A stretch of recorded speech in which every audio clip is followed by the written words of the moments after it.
54 বছর আগে ভারতীয় সেনাবাহিনী গেরিলা প্রশিক্ষণের মাধ্যমে তৎকালীন পূর্ব পাকিস্তানের বাঙালি জাতি পশ্চিম পাকিস্তানের হাত থেকে স্বাধীনতা ছিনিয়ে নিতে মুক্তিযুদ্ধে ঝাঁপিয়ে পড়েছিল। পরে ভারতীয় সেনাবাহিনী প্রত্যক্ষ যুদ্ধে অবতীর্ণ হয় পশ্চিম পাকিস্তানের বিরুদ্ধে। মাত্র 9 দিনের যুদ্ধে পরাজিত হয় পাকিস্তান। ভারতীয় সেনাবাহিনীর কাছে আত্মসমর্পণ করেন প্রায় 93,000 পাক সেনা। জন্ম হয়েছিল স্বাধীন বাংলাদেশের। 54 বছর ধরে ভারতের এই অবদান শিরোধার্য করে রেখেছিল বাংলাদেশের মানুষজন। কিন্তু কয়েকটি স্বাধীনতা বিরোধী সংগঠন বাংলাদেশের বুকে টিকেছিল কোনো এক সময় পুনরায় পাকিস্তানের সঙ্গে মিশে যাওয়ার স্বপ্ন নিয়ে। আর এদেরকেই কাজে লাগিয়ে মার্কিন ডিপ স্টেট নিজেদের কার্যসিদ্ধি করার লক্ষ্যে বাংলাদেশের রাজনৈতিক পালাবদল ঘটিয়ে দেয় এক তথাকথিত গণ অভ্যুত্থানের মাধ্যমে। তাদের সর্বোচ্চভাবে সাহায্য করেছিল পাকিস্তানের গুপ্তচর সংস্থা আইএসআই। গত বছর 5ই আগস্ট শেখ হাসিনা সরকারের পতন হয়েছিল সেই গণ অভ্যুত্থানের অংশ হিসেবে। ক্ষমতায় এসেছিল মোহাম্মদ ইউনূসের অন্তর্বর্তীকালীন সরকার, যা মূলত মার্কিন ডিপ স্টেটের হাতে পুতুল। এরপর কেটে গিয়েছে 15 মাস। মার্কিন যুক্তরাষ্ট্র বাংলাদেশ থেকে তাদের কার্যসিদ্ধি করতে পেরেছে কিনা সেটা তর্কের বিষয়। তারা বাংলাদেশের সামরিক ঘাঁটি তৈরি করতে পারল কিনা সেটা সময় বলবে। কিন্তু বাংলাদেশ নিয়ে যে ভারতের ভাবনার বদল ঘটেছে সেটা অনেকেই বিশ্বাস করছেন।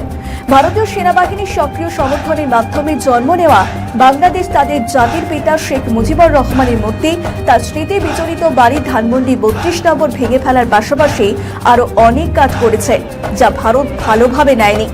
এর মধ্যে অন্যতম হলো পশ্চিম পাকিস্তান থেকে স্বাধীন হওয়া বাংলাদেশ আজ পাকিস্তানের সঙ্গেই গদগদ সম্পর্ক তৈরি করে ফেলেছে। ভারতের শত্রু দেশের সঙ্গে তাদের এই সখ্যতাও নয়াদিল্লিকে চিন্তায় রেখেছে। এখানেই শেষ নয়, মার্কিন স্বার্থ রক্ষায় বাংলাদেশের ইউনূস সরকার দক্ষিণ এশিয়ার ভূ রাজনীতি বদলে দেওয়ার আপ্রাণ চেষ্টা করে চলেছে। তাতে শুধু ভারত নয়, ক্ষিপ্ত চীন ও রাশিয়াও। বাংলাদেশ তুরস্কের সঙ্গে প্রতিরক্ষা চুক্তি করছে, পাকিস্তান থেকে যুদ্ধাস্ত্র কেনার কথা বলছে। সব মিলিয়ে নয়াদিল্লিকে চাপে রাখার সব ধরনের কৌশল নিয়েছে ইউনূসের নেতৃত্বাধীন অন্তর্বর্তীকালীন সরকার। মোহাম্মদ ইউনূস নিজেও কয়েকবার ভারতের উত্তর পূর্বের 7টি রাজ্য বা 7 সিস্টার্স নিয়ে হুমকি দিয়েছেন। সব মিলিয়ে পরিস্থিতি ক্রমেই জটিল হয়ে উঠেছে।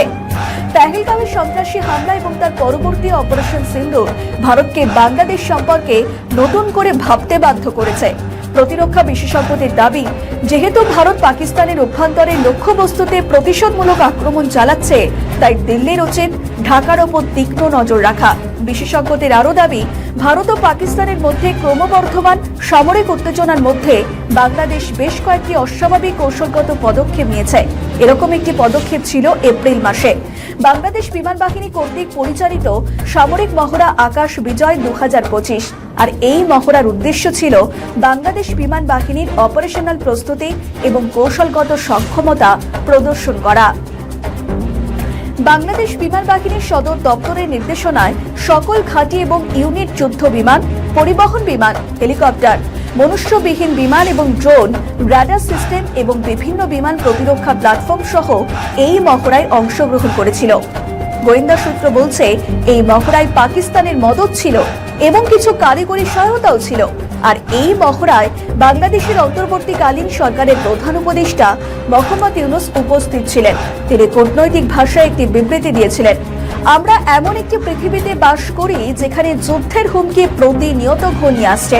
উল্লেখযোগ্যভাবে সেই সময় তার পাশেই দাঁড়িয়েছিলেন বাংলাদেশের সেনাপ্রধান জেনারেল ওয়াকারুজ্জামান।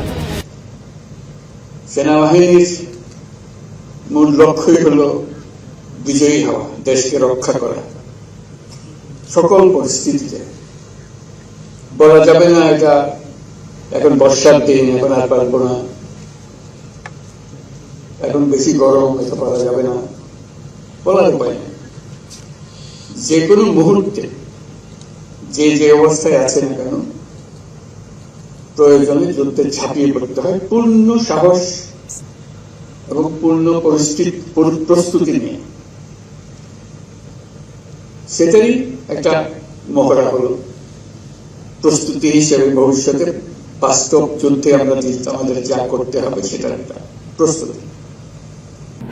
আবার বাংলাদেশের লালমনিরহাট বিমান ঘাঁটি নিয়ে ইউনুসের উচ্চাকাঙ্ক্ষীর সিদ্ধান্ত নিয়েও চিন্তায় ভারত। কারণ ভারতের সবচেয়ে সংবেদনশীল এলাকা শিলিগুড়ি করিডোর বা চিকেন নেক থেকে ওই বিমান ঘাঁটির দূরত্ব মাত্র 150 কিমি মতো।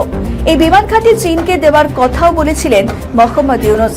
প্রসঙ্গত, পেহেলগাম সন্ত্রাসী হামলার অনেক আগে পাকিস্তান সেনাবাহিনী এবং গোয়েন্দা সংস্থার 4 জন ঊর্ধ্বতন সদস্যের সমন্বয়ে গঠিত একটি উচ্চ পর্যায়ের প্রতিনিধি দল 23 জানুয়ারি কঠোর গোপনীয়তার মধ্যে বাংলাদেশ সফর করেছিলেন। আর ওই প্রতিনিধি দলটি বেশ কয়েকটি বিমান ঘাঁটি এবং সামরিক স্থাপনা পরিদর্শন করেছিলেন এবং বাংলাদেশ সরকারের উচ্চপদস্থ কর্মকর্তাদের সঙ্গে বৈঠক করেছিল বলে জানা গিয়েছে। আবার বাংলাদেশের সশস্ত্র বাহিনী বিভাগের principal staff officer lieutenant general SM Kamrul হাসানের নেতৃত্বে একটি বাংলাদেশি প্রতিনিধি দল 13 থেকে 17 জানুয়ারির মধ্যে পাকিস্তান সফর করেছিলেন। পরবর্তী সময় পাকিস্তান সেনাবাহিনীর একাধিক প্রতিনিধি দল বাংলাদেশে গিয়েছিলেন। ফলে গোয়েন্দা সংস্থাগুলির অনুমান, পরবর্তী সময় ভারত-পাক সংঘাতে পাকিস্তান সেনা বাংলাদেশের সামরিক ঘাঁটি ব্যবহার করে ভারতে হামলা চালাতে পারে। উল্লেখ্য, পাকিস্তান থেকে সরাসরি বাংলাদেশের চট্টগ্রামে বেশ কয়েকবার জাহাজ ভিড়েছিল। তাতে অত্যন্ত গোপনীয়তার সঙ্গে কিছু নামানো হয়েছিল। আবারও ভারত অপারেশন সিন্দুরের দ্বিতীয় পর্যায়ের বিষয়ে চূড়ান্ত প্রস্তুতি নিচ্ছে। ফলে এবার শুধু পাকিস্তান নয়, দিল্লির নজরে বাংলাদেশও। প্রধানমন্ত্রী নরেন্দ্র মোদী কয়েকদিন আগে যে কলকাতায় একটি বড় সামরিক সম্মেলনে যোগ দিয়েছিলেন, সেটা এমনি এমনি নয়।